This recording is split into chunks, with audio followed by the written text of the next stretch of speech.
Samedi dernier, le CSP se déplaçait chez l'équipe en forme du moment, l'Élan Chalon. Invaincu dans sa salle en championnat en 2018, rien ne s'annonçait facile pour les Limousins en difficulté extérieure, mais les coéquipiers de William Ward, 21 points, ont réalisé un bon match et ont mené dans le dernier quart-temps. Le CSP frôle la victoire face à Chalon, emmené par un très bon Pierre-Antoine Gilet, 11 points et 13 rebonds. Ken Hayes a même 2 tirs pour amener le match en prolongation, mais le CSP s'incline 86 à 83. Dans les dernières secondes de la partie, il rate une occasion en or d'intégrer le top 4. 3 jours plus tard, la CSP Nation a accueilli le BBD 17e au classement pour un derby. Le CSP a fait preuve de sérieux tout au long de la rencontre face à son voisin Périgordin. 18 points pour Axel Bouteille, 42 points en tout pour le trio Bouteille-Howard-GT, sans oublier les 22 points d'un Ken Hayes très en forme. Moment fort de cette semaine Limougeaude, le retour de blessure de JB Maille après 7 mois d'absence, une standing ovation de Toubo Blanc bien méritée pour un retour aussi rapide. Le CSP s'impose donc 87-68 face au BBD, une victoire qui fait du bien à la CSP Nation, qui confirme une fois de plus que le CSP est très dur à battre dans son antre, 12 victoires en 14 matchs à Beaublanc en championnat. À 5 journées de la fin, le Limoges CSP est donc 7ème de la Jeep Elite à égalité avec le 4ème et maintient ainsi toutes ses chances de finir dans le top 8 et même d'accrocher la 4ème place. Prochain rendez-vous pour le CSP ce mardi 24 avril à 20h45 au Rhenus face à la SIG Strasbourg avant d'accueillir Levallois le lundi 30 avril à 20h45 à Beaublanc. La billetterie est ouverte en ligne ou à la boutique. Le lendemain c'est férié donc tous à Beaublanc pour un nouveau match capital en vue des playoffs.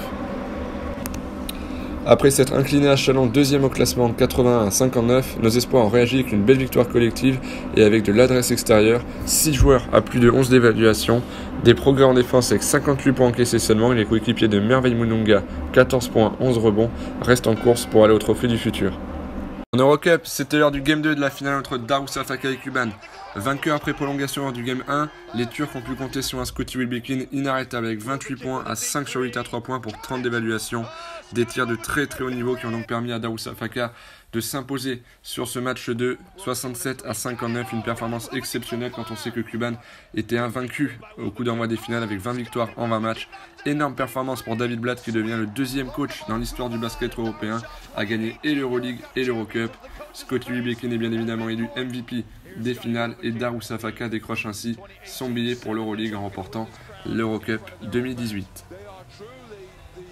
En Euroleague, les playoffs viennent de débuter. Le CSKA Moscou a ouvert le bal face à son voisin le Khimki Moscou grâce à une victoire 98 à 95. Longtemps en difficulté durant la rencontre, les coéquipiers de Sergio Rodriguez, MVP avec 22 points, se sont imposés en toute fin de match, même si Alex Shved a été tir pour emmener ce match en prolongation. 9 points en 17 minutes pour Leo Westerman et le CSKA mène 1-0. En Grèce, le Panathinaikos recevait le Real Madrid. Un match complètement fou du Pana qui a écrasé son adversaire dès le premier quart-temps en menant 5-0 après 13 secondes de jeu. Le Real Madrid qui a perdu 2 ballons sur ses 2 premières attaques. 24 points pour Mike James ici à 3 points. 11 points, 16 passes pour 29 d'évaluation pour Nick Calates. Le tout dans une ambiance indescriptible qui a vu le Pana mener 20-0 après 5 minutes de jeu. Les Grecs qui ont shooté à 12 sur 22 à 3 points, soit 54%. Injouable et porté par un public complètement incroyable. Les Grecs mènent 1-0 et mettent une énorme pression sur le Real Madrid avant le match 2.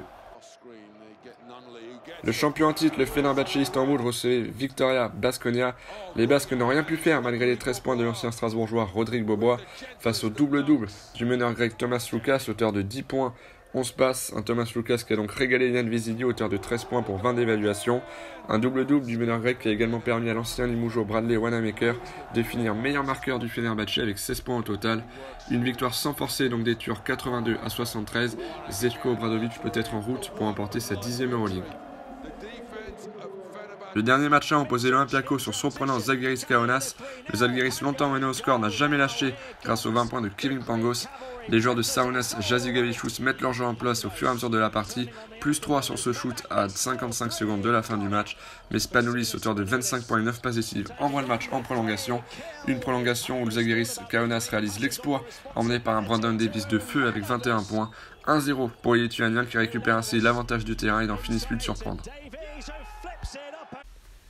Voilà pour le résultat de ces Game 1 des quarts de finale de l'Euroleague. On prend les mêmes et on recommence pour les Game 2 avant d'inverser la série et de partir à l'extérieur pour les équipes qui jouent à domicile lors de ces 2 premiers matchs. Les playoffs NBA ont également débuté. Petit point après 2 matchs sur toutes les séries. À l'ouest, le leader Houston mène 2-0 face à Minnesota. Le champion en titre Golden State se balade malgré l'absence de Stephen Curry et mène 2-0 face aux Spurs. Grosse surprise du côté de Portland, 3e de la saison régulière, qui a perdu ses 2 matchs à domicile face aux Pelicans de la New Orleans. Dernière affiche à l'ouest, OKC Utah Jazz, un partout après les 2 premiers matchs. Le Jazz a donc récupéré l'avantage du terrain face au Thunder de Russell Westbrook. Du côté de la conférence Est, dans une très grosse ambiance, les Raptors de Toronto, leader, mènent 2-0 face aux Washington Wizards. Après une fin de match incroyable lors du Game 1 qui s'est conclu en prolongation, ce sont les Celtics de Boston qui mènent 2-0 avant de se déplacer chez les Bucks. Un partout entre Philadelphie et Miami, les coéquipiers de Dwayne Wade ont repris l'avantage du terrain et ont ainsi profité de l'absence de Joel Embiid. Enfin, les Cavs n'ont pas assuré, moins 18 à domicile lors du Game 1 et plus 3 hier, les Pacers ont désormais les clés en main pour la suite de la série malgré un très bon LeBron James. Voilà pour l'actualité du Dimanche CSP et du basket mondial, on se retrouve dès la semaine prochaine pour un nouvel épisode.